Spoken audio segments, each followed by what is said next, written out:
Olá, muito boa tarde a você conectado conosco aqui pelo Notícias Agrícolas. Está no ar mais um boletim já com o fechamento do mercado. Só lembrando, a partir dessa semana, Chicago tem as operações encerradas mais cedo por conta da mudança no horário de verão por lá. Quem vai trazer mais informações desse mercado para a gente é o Rodrigo Trage, lá da Grano Oeste. O Rodrigo já está conosco aqui na tela. Cadê o Rodrigo? Ah, o Rodrigo aí. Muito bem. Olá, pessoal. Boa tarde, Rodrigo. Obrigado pela participação conosco aqui no Notícias Agrícolas.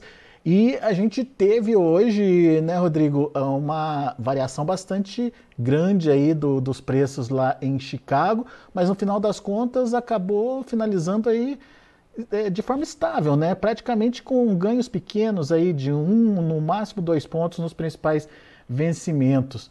O que aconteceu com Chicago hoje?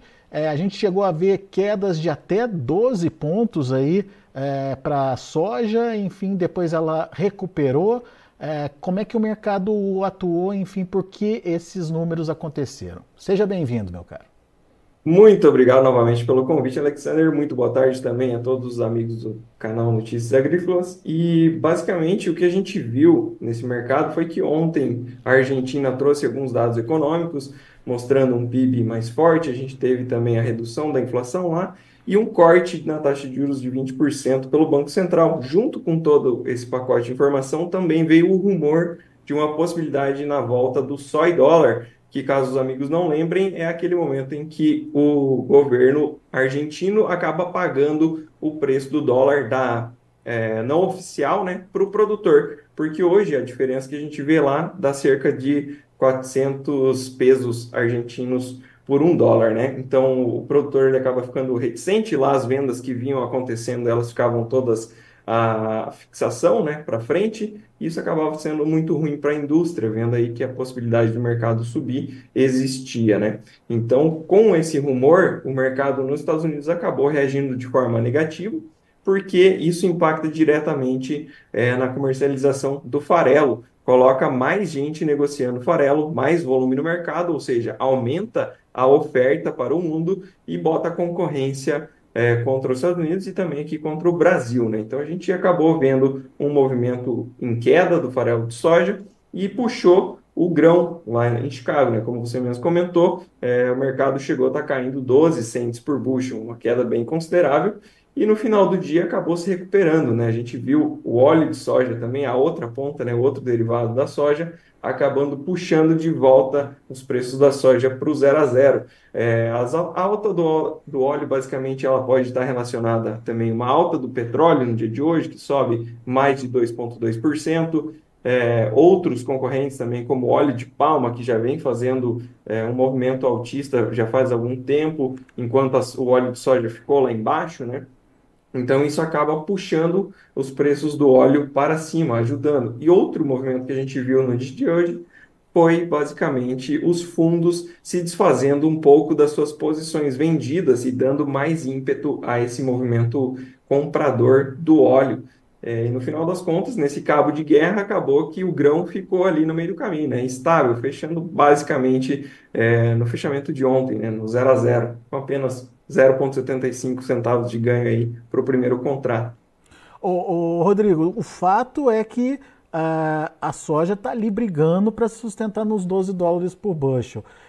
Já dá para dizer que é um espaço consolidado, conquistado, ou ainda precisa mais? Não, ainda precisaria mais, Alexander, porque o mercado, graficamente falando, né, ele está numa região, preso entre uma região nesse momento dos 12 dólares por bushel aos 11,80, que foi a mínima de 2021. Essa mesma faixa de preço foi onde a gente teve uma grande briga ali no mês de janeiro. O preço ficava batendo nesses extremos e não ia para lugar nenhum, né? Até que finalmente, ali em fevereiro, conseguiu romper para baixo e andou até a mínima lá de mais ou menos 11 dólares e 30 cents por bushel, né? Então agora, para a gente poder ver movimentos mais expansivos, seria interessante que o mercado conseguisse de fato se consolidar acima desses 12 dólares por bushel, tá? Isso sinalizaria um novo movimento altista, pelo menos da parte gráfica, né? Ou seja, não está consolidado ainda. É preciso motivação para que isso aconteça. E temos fatores que possam trazer essa motivação, Rodrigo? Sim, temos alguns fatores, inclusive o último deles aí que ajudou a puxar o grão da soja foi o corte da Conab, né? Que a gente teve no último relatório, que eles trouxeram mais um corte de cerca de 3 milhões de toneladas, e que ainda está no meio do caminho, né? Porque a gente vê o USDA, eles cortaram, mas cortaram muito pouco. Eles saíram de 156 milhões de toneladas para 155, o que é um número ainda surreal, né? Não faz o menor sentido esse número do USDA. Então ele está 11 milhões de toneladas abaixo deste número do USDA, mas ainda está acima, 11 milhões de toneladas acima do menor número que a gente tem, que é o da ProSoja, né? Esses fatores de uma menor produção no Brasil ajudam a puxar o preço para cima, e a gente também tem aí para o final do mês dois dados que são extremamente relevantes, que são os estoques trimestrais aí, né, que a gente tem para ser publicado no final de março, e também a perspectiva da área a ser plantada lá nos Estados Unidos. O que vai ser direcionado para a soja e o que vai ser direcionado para o milho. Caso esses números venham surpreendendo o mercado, a gente pode ver um movimento de alta. E, digo mais, caso venha alguma surpresa negativa, ou seja, estoques menores do que esperado e uma área menor do que o esperado, a gente pode ver um movimento mais intenso devido a uma posição vendida dos fundos atualmente que é muito grande. E para isso, para não ficar tão exposto, eles precisam recomprar as suas posições em bolsa, o que faria um rally de alta aí nos preços lá em Chicago. Bom, ainda é cedo, é claro, a gente precisa saber o tamanho da área de plantio lá nos Estados Unidos e o tamanho desse estoque trimestral. Mas, num primeiro momento, a gente teve aí uma análise de aumento de área de soja lá nos Estados Unidos. Foi o que o Outlook, em fevereiro, contou para a gente. Em Isso. relação aos estoques trimestrais, a expectativa é de aumento ou redução, Rodrigo? A expectativa é de um leve aumento devido a um fraco programa de exportação, né? Porém, o dado a ser publicado realmente, o que vai mostrar para a gente é o número final aí desse estoque, que a princípio tende a ser bem baixo, tá? Ou seja, ele pode ser um pouco maior devido a esse programa mais fraco, mas no final das contas, o número nominal mesmo, ele tende a ser um estoque muito baixo para os Estados Unidos, né? Ou Então, isso seja, também pode ser um fator positivo. podemos ter aí um viés de alta confirmado, dependendo, obviamente, desses números.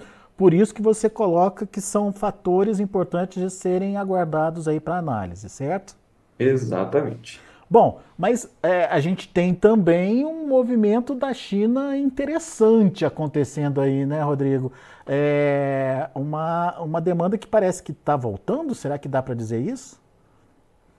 Eu acho que dá para a gente dizer que essa demanda ela voltou. Agora, até quando vai durar, a gente não consegue prever, né? Mas o ponto é que realmente parece que sim, ficou mais atrativo a demanda lá da China por soja exportada, né? A gente teve aí algumas questões que fizeram esse movimento acontecer. Basicamente, o farelo da soja ele estava pouco interessante quando a gente comparava a outros substitutos, né, como, por exemplo, o milho, a gente tinha o farelo de couza também, e a relação entre eles acabou melhorando, ou seja, ficou mais propício utilizar o farelo da soja na composição da ração, e isso acabou desencadeando aí um movimento de compras no exterior, né? Isso acabou puxando, ajudando a puxar os preços também nos últimos dias, né? E a China vai precisar comprar? A China precisa comprar, né? Ela tem, se a gente considerar aí a demanda até do USDA ali, né? E dividir isso por meses, ela teria mais ou menos aí cerca de 10 milhões de toneladas a comprar todos os meses, né? E se a gente pega o que já foi negociado, ela ainda está, para março já está coberta, para abril ainda precisa comercializar e para maio também. Abril e maio seria aí mais ou menos 50% que ela ainda precisa se cobrir, né? Para esses dois meses. Então, ela ainda tem sim uma demanda a cumprir, né? Necessidade, portanto, de cobrir posição ou cobrir a sua necessidade de consumo aí para abril e maio, é isso? Uhum, exatamente. Muito Em bem. março aí ela já está coberta. Ou seja, mais um fator positivo aí para os preços, se de fato essa demanda acontecer, certo? Certo, exatamente. E pensando ainda que não é de um dia para o outro, né? Por exemplo, ela comprou hoje, amanhã já está lá. Não, então ela tende a Uhum. se comprometer antes, né? Se a gente está pensando lá em maio, daqui a pouco a gente já deve começar a ver esses movimentos de compras. Para abril, já deve estar acontecendo, né? Porque leva aí cerca de 30 dias para chegar lá, né? Então, esse movimento ele tende a acontecer um pouco antes de fato, fechar o mês, né? Agora, os compradores, vamos analisar aqui o que está acontecendo no Brasil. Os compradores estavam com dificuldade aí de encontrar essa soja, principalmente soja nova. Estavam atendendo aí as entregas já antecipadas, né, de vendas antecipadas, mas estavam com dificuldade de atender os contratos novos aí. Tanto que mexeu com os prêmios, se eu não me engano, na semana passada. Como é que está essa situação? Temos mudanças aí em relação ao posicionamento do produtor brasileiro, Rodrigo? Corretíssimo. O produtor ele segue ainda relutante em fazer vendas, mas andou um pouco mais essa semana, né? A gente viu aí, mesmo com Chicago subindo, o prêmio também melhorou um pouco até sexta-feira passada, né? E a gente viu que o farmer selling do produtor brasileiro ele aumentou bem, especialmente ontem. A gente tem cerca de 900 mil toneladas negociadas, comentam até que pode ser um pouco mais, né? Estendendo aí para quem sabe 1,5 milhão de toneladas, ou seja, destravou um pouco os negócios. Porém, o prêmio ele acabou recuando cerca de 10 centavos de sexta-feira para agora, né? Então pode ser que volte a travar novamente aí os negócios. E travando gera esse movimento novamente, né? Porque eu tenho contratos a cumprir, então eu tenho que correr atrás e fazer rodar esse negócio. E o produtor, como eu disse, segue muito relutante, né? E já é um costume do Brasil o produtor segurar a sua soja, né? Tem preferência por segurar a soja, ou seja, acaba entregando milho para pagar contas e segura mais a soja, né? Coisa que é diferente lá nos Estados Unidos, onde eles preferem segurar mais o milho do que a soja, né? É, e só para entender o movimento, foi uma conjunção positiva com o movimento de alta em Chicago e mais os prêmios positivos ou menos negativos aqui no Brasil, que melhorou o preço final aí praticado, certo? E isso estimulou a venda. Exatamente. Uhum. Exatamente esse movimento que foi visto aí, que favoreceu os produtores a entregarem um pouco da sua produção, né? Mas o que você está dizendo é que a partir de hoje os prêmios já estão voltando aí a ficar mais pressionados. Isso pode afastar de novo o produtor da ponta vendedora até ele ser estimulado de novo. Exatamente. Muito bem. Você tem mais ou menos ideia de quanto melhorou o preço de uma semana para outra aí em reais, ô Rodrigo? Olha, em reais, pelo menos no balcão, o que a gente viu aqui foi uma melhora de cerca de R$ 5 Né? por saca, né? Motivação suficiente para fazer o produtor voltar para a ponta vendedora aí, né? Ele já ajuda, né? Ajuda um pouco, sim. Pois é, pois é.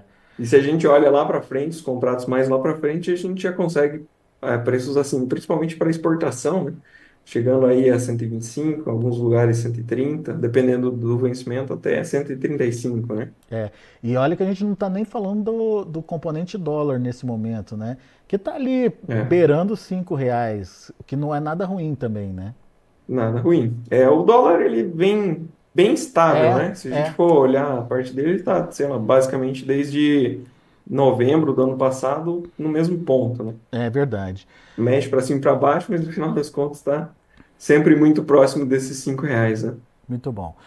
Rodrigo, um xará seu, Rodrigo Marcelo, está aqui no chat do YouTube participando com a gente e está perguntando o seguinte: o clima seco nos Estados Unidos, inverno com pouca neve, vai começar a influenciar aí no mercado? Teremos aí o início antecipado do mercado climático por lá, será?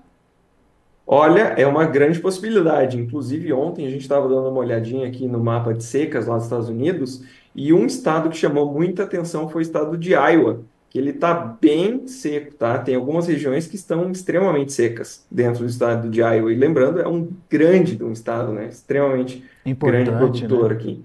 E se a gente volta vários e vários anos atrás para as mesmas datas, nunca esteve tão seco, tá? Então, realmente, sim, é um fator que ele já começa a ganhar corpo, né? A gente tem essa questão climática, inclusive até aqui no Brasil, né? Ajudou a puxar os preços do milho também, temperaturas mais altas, um clima mais seco, né? e acredito que deve ganhar cada vez mais força lá nos Estados Unidos, o fator climático, né?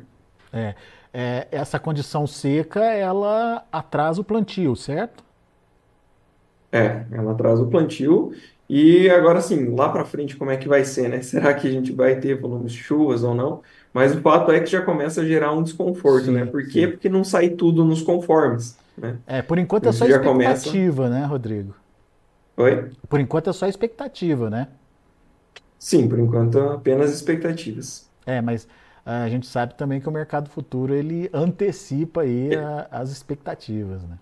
Exatamente, ele corre na frente, né? É isso aí. Muito bem. Tá aí, são informações importantes para você que está nos acompanhando. Rodrigo Marcelo, obrigado pela pergunta. Aliás, pessoal que está acompanhando a gente pelo YouTube, muito obrigado pela audiência. Não se esqueçam de fazer a sua inscrição aí no site, no YouTube oficial do Notícias Agrícolas.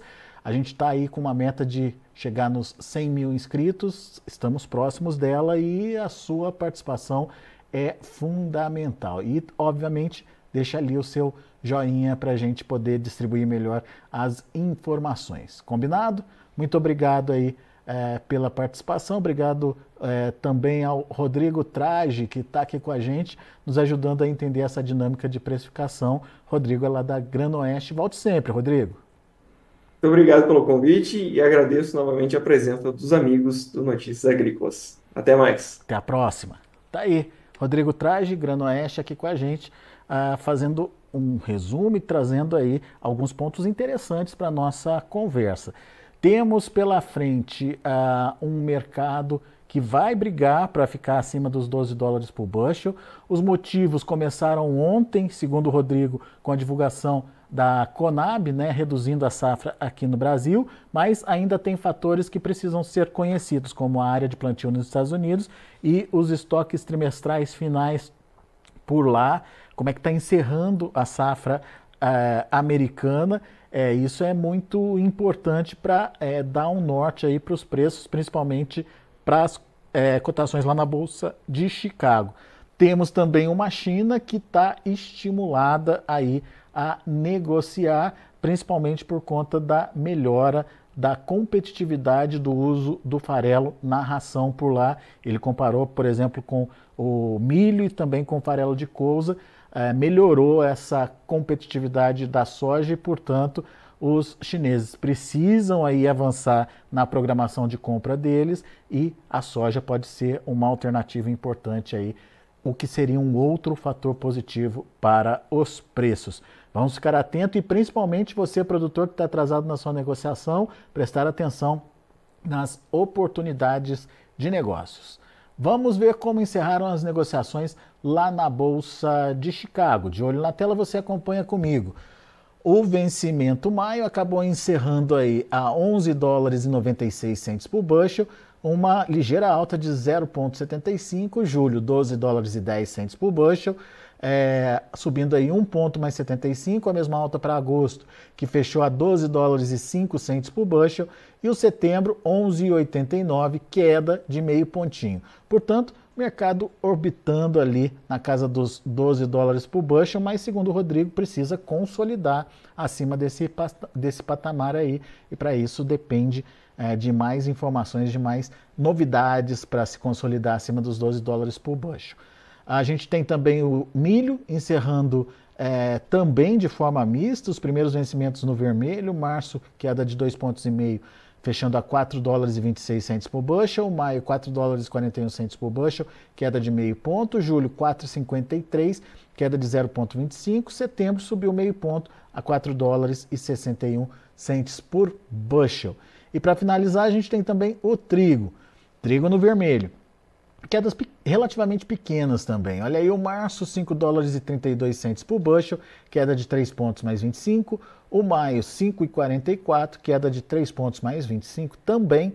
O julho, 5 dólares e 58 centes por bushel, perdeu 2,5 pontos. E o setembro, queda de 1,5 ponto, fechando aí a 5 dólares e 72 centes por bushel. São os números já de fechamento do mercado lá na Bolsa de Chicago. A gente vai ficando por aqui. Agradeço muito a sua atenção e a sua audiência. Notícias Agrícolas, informação agro relevante e conectada.